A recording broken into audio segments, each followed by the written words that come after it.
My guest at this time is Kevin Malone. He's a longtime Major League Baseball executive, but he's also president of the board at the U.S. Institute Against Human Trafficking. As the media focus on who has been caught in a prostitution and sex trafficking ring in Florida, a bigger concern for Mr. Malone and others is how prevalent sex trafficking is every day around us. So is there a way to quantify the size of the problem in our country? What can we do to be on the lookout for it where we live? And how do we keep our loved ones safe from this menace as well? We'll get into all of that in the next few minutes. And Kevin, thanks so much for being with us. Greg, thanks for having me on your show. I've seen more than a few people say since the news about Robert Kraft broke on Friday that while the story might be salacious, it really shouldn't be anybody's business what two consenting adults are doing. And I know one of your messages in light of a story like this is that one of those people may not have had much of a choice in the matter. Explain what you think some people might be missing in all this, specifically as it relates to how human trafficking might factor into this story. Right.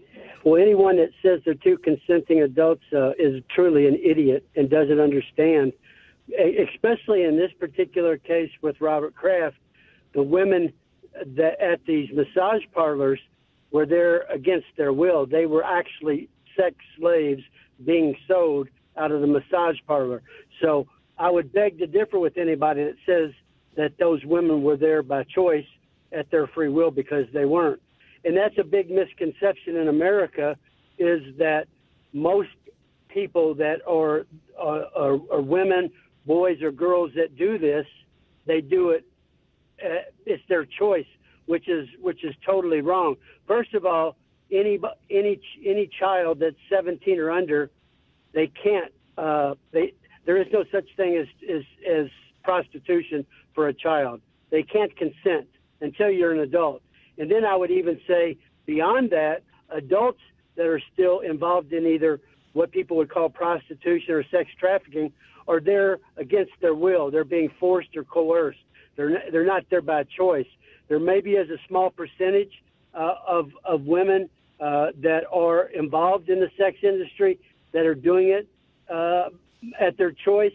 But I would even say, Greg, that they're victims, that they were probably trafficked or sold as minors, and they stayed in the life, they stayed in the business because they had no job skills other than what they were doing and no education. So they were limited. They had no options. So they're a victim of our society's lack of care for people that are exposed and being forced into this industry.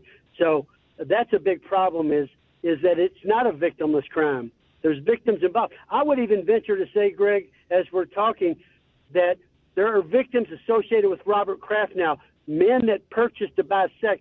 There are victims that are associated with the perpetrator, with the guy purchasing sex. And that might be a wife. Yeah, Robert Kraft doesn't have a wife. It could be his kids. It could be the New England Patriots. So there's always consequences for your actions.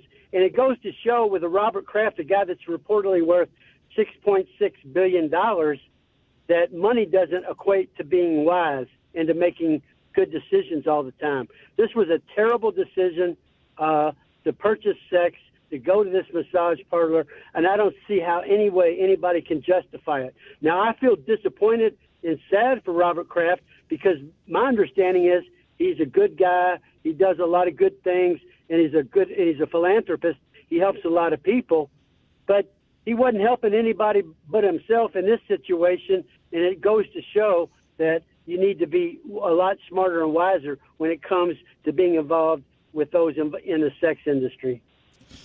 Kevin, when people think about sex trafficking and prostitution, they think of street corners and maybe massage parlors, but how else does it invade and pervade our communities?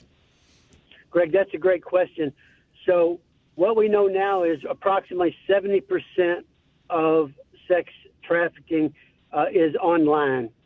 So we have these websites where people can go to purchase sex, to line up their dates, quote-unquote dates, so to speak, their sex dates.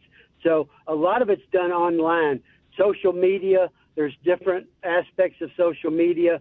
So my suggestion is to all your listeners, especially if you have children, there are predators out there looking to prey on kids vulnerable women, at-risk folks that maybe for some reason they have found that they're vulnerable. And I would say that be careful, for parents to be very careful when it comes to what they allow their kids to look at, to be online socially, to be involved in different games, different aspects of Instagram, Facebook.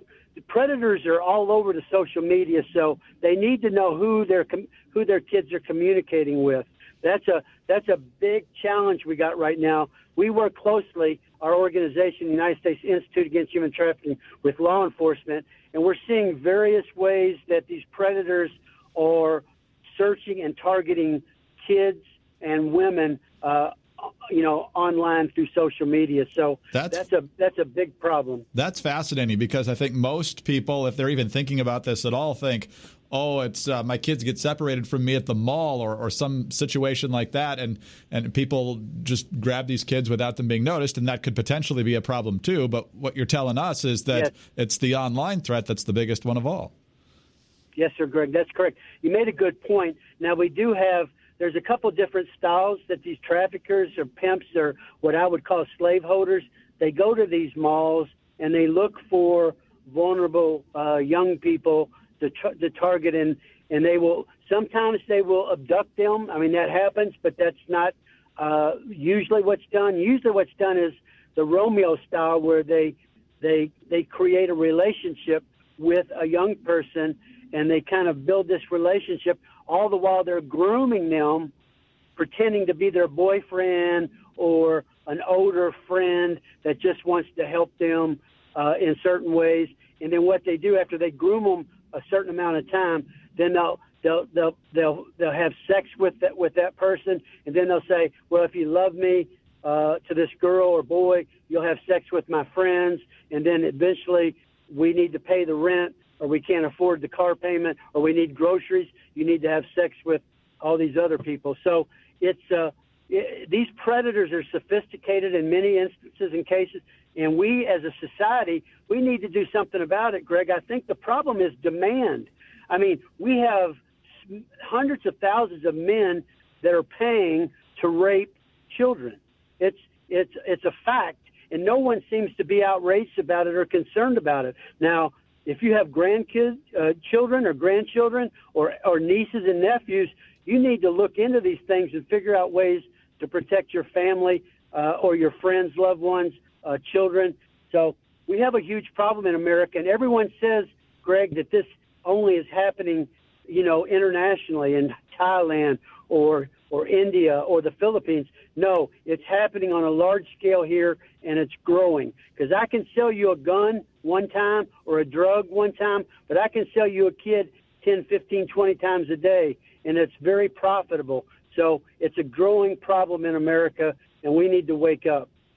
Just today on my morning commute, Kevin, I heard an ad, or maybe it was a news story, about how hotel managers and hotel employees were going to seminars learning how to spot the signs for human trafficking and sex trafficking and so forth.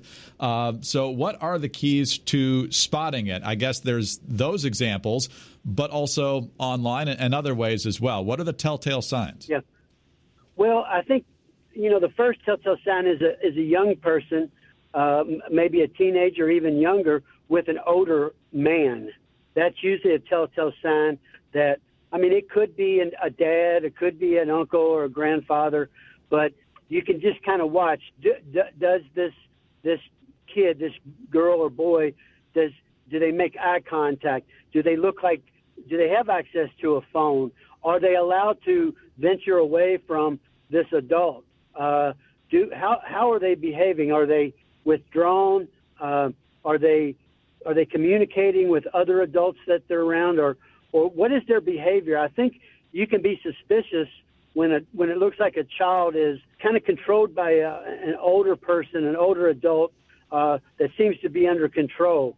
That's just a way when you're out and about. But you can watch how they treat them, how they talk to them, where they're taking them, where are they at. So there's just some indicators that I think people just need to be aware. I think it's it's pretty simple in many ways, Greg. If it looks weird or seems strange or odd or peculiar, then it probably is.